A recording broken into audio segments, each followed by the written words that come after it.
They called it a fairy tale that never aged. Nicole Kidman and Keith Urban, Hollywood's favorite illusion of everlasting love. Red carpets, clasped hands, flawless smiles. To the public, they looked like the couple that could outshine the stars. But behind those flashbulbs and glittered gowns, something darker had been growing. A silence too heavy to hide behind a smile. What the world saw as devotion, insiders now whisper was quiet endurance. Because sometimes the most beautiful love stories are just tragedies dressed for award season. For years, Nicole Kidman was painted as the calm half of the dream. Elegant, nurturing, endlessly patient. She balanced family, film sets, and fame, while Keith Urban battled the chaos of an industry built on noise. He was the music, she was the rhythm. Yet somewhere between the spotlight and the silence, that rhythm began to break. A friend once described their home as a museum of perfection with locked rooms no one entered.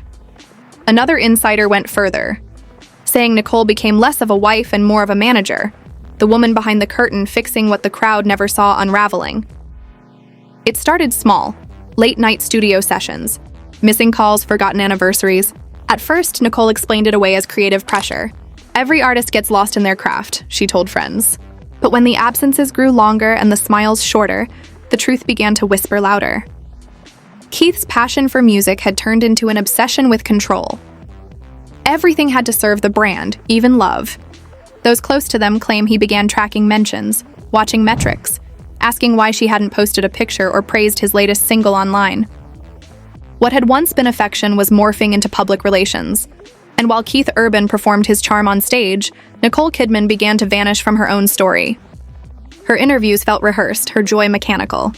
The woman who once commanded every lens now seemed blurred in the background of her husband's success. She was drowning in plain sight, one confidant admitted quietly. He didn't even notice. The real fracture came long before the tabloids caught on. Nicole, tired of pretending, began canceling appearances. She turned down invitations to country music events where she knew she'd be asked to smile beside him. Insiders say she'd stand in the dressing room mirror, flawless in designer gowns, and whisper, "I can't fake it tonight." Those moments never made the magazines. They existed only in the silence of someone who had given too much of herself to keep another person's image intact. Rumors swirled, whispers about Keith's connections with rising artists, about nights that went unaccounted for. Nicole, known for restraint, never addressed any of it. But behind closed doors, the silence between them had turned into a wall. She stopped explaining. He stopped asking. Friends tried to help. Therapists were hired. Private retreats booked. But when trust is gone, no therapist can rewrite the script. What finally ended the act wasn't some grand betrayal. It was something colder. Detachment. Nicole Kidman allegedly stumbled upon messages that weren't romantic, yet devastating in their own way. Clinical exchanges revealing that love had become a business plan. Her husband's heart, once full of melody, had reduced their life to strategy. What to post, where to appear, how to look in the next headline. That was the day she realized she was living inside a marketing campaign, said one associate. When she left, there were no theatrics. No screaming, no paparazzi ambush, just silence. The kind that breaks everything without a sound. Keith kept touring, telling the press he was grateful, that they still had mutual respect. But those who'd been close to the couple said the separation wasn't mutual, it was merciful. And then came the whispers of something far more complicated: money, power, secrets wrapped in contracts and quiet payoffs. Allegedly, Nicole had discovered irregularities, financial moves made under names no one recognized. Funds shifted between accounts and charitable foundations that didn't quite line up. Nothing proven, nothing public, but enough for her to see the bigger picture. Walking away, insiders say, wasn't just emotional survival. It was protection. Years later, when Nicole Kidman finally spoke again, softly, elegantly, as if addressing ghosts, she didn't name names. She didn't have to. In one interview, when asked if she still believed in love, she smiled faintly and said, "Love shouldn't feel like a job you're not paid for." The line detonated across the internet. Comment sections turned into decoding stations. What did she mean? Was she talking about Keith? About emotional labor disguised as romance? Every post, every expression became a clue and a mystery the world was desperate to solve. As analysts dissected her words, Nicole's transformation was already underway.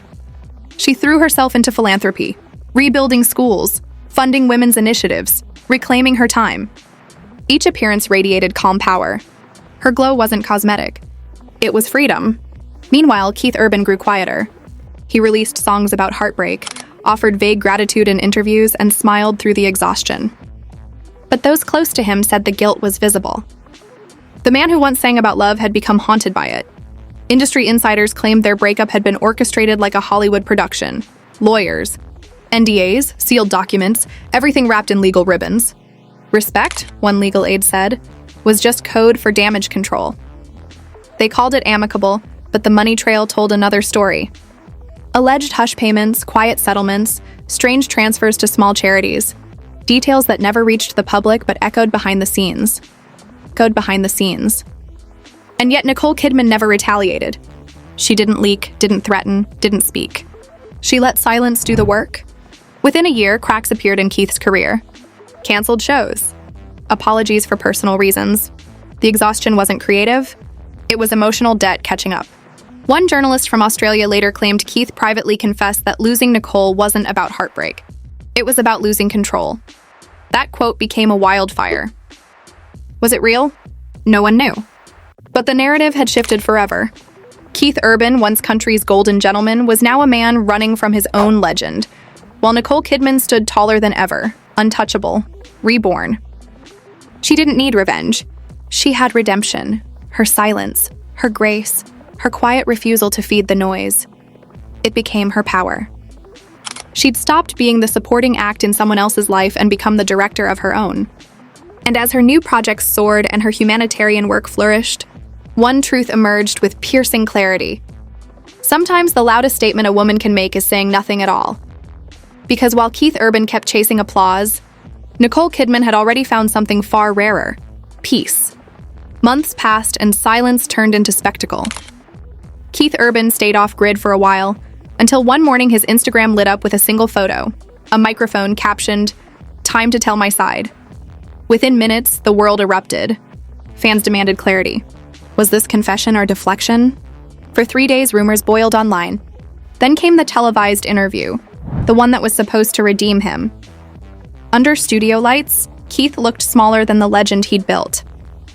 He spoke softly, hands trembling, saying, "I wasn't perfect, but I wasn't the villain." He dismissed the whispers of hidden accounts and manipulation as stories people sell for.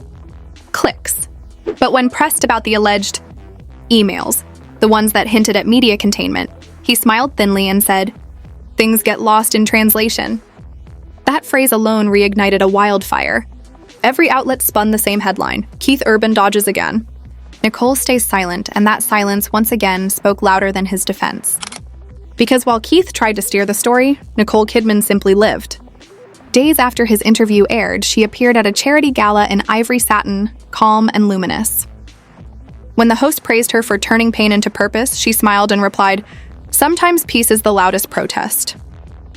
The audience rose to its feet. The internet turned that line into a movement. Influencers quoted it. Fans printed it on t-shirts. And Keith, once adored for love songs, became the ghost haunting his own narrative. Then came the next blow. A supposed former assistant leaked files that appeared to show internal communications between Keith's team and PR advisors. Messages discussing how to reframe the divorce as a mental health struggle. "Lead with vulnerability," one note read, "shift focus from finances to heartbreak." Whether true or not, the leak turned sympathy into suspicion.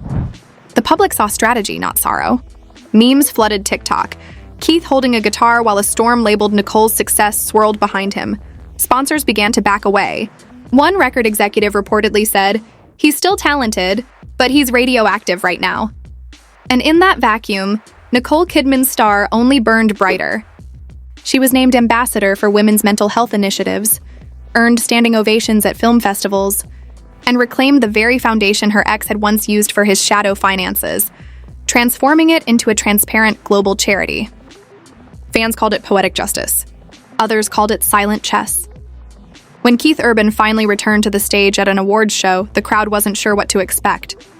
He sat alone beneath a single spotlight, strumming a new song titled "The One That Got Away Twice."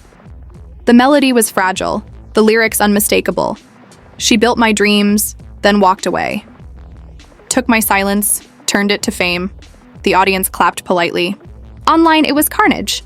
Within minutes, Jarinak Keith's confession trended for all the wrong reasons. Viewers called it emotional manipulation dressed as art. Even longtime supporters started to wonder whether Nicole had been the quiet truth all along. But the real twist came weeks later. An investigative journalist released a long-form expose tracing financial transfers during their last year together, charitable donations rerouted through shell entities later, reclaimed by Nicole Kidman for legitimate humanitarian work. Translation, she hadn't just walked away, she'd cleaned up the mess he left behind. The article's most quoted line read, he played guitars. She played chess. It became a cultural punchline, but also a revelation. By now, Keith Urban's social media pages were a battlefield. Some begged for his redemption. Others told him to let it go. Then one dawn, he posted a final photo, a sunrise over quiet hills, captioned, "Here's to new beginnings. No more explanations. No more interviews. Just an ending that sounded like surrender." Meanwhile, across the world, Nicole Kidman stood at a United Nations summit, poised behind a podium of blue marble. Cameras flashed, but her voice remained steady. "Sometimes," she said, "you have to lose everything to realize you were never missing anything." The hall went silent before erupting in applause. That sentence wasn't about fame or money or even love. It was about rebirth, hers, and by extension, every woman told to shrink so someone else could shine. The message was unmistakable. She had turned survival into legacy. Keith Urban, once the soundtrack of their union, had become a footnote. And Nicole Kidman, without ever raising her voice, became the entire symphony. Because in Hollywood, power rarely belongs to the one who speaks first. It belongs to the one who stops explaining. To the one who stops explaining.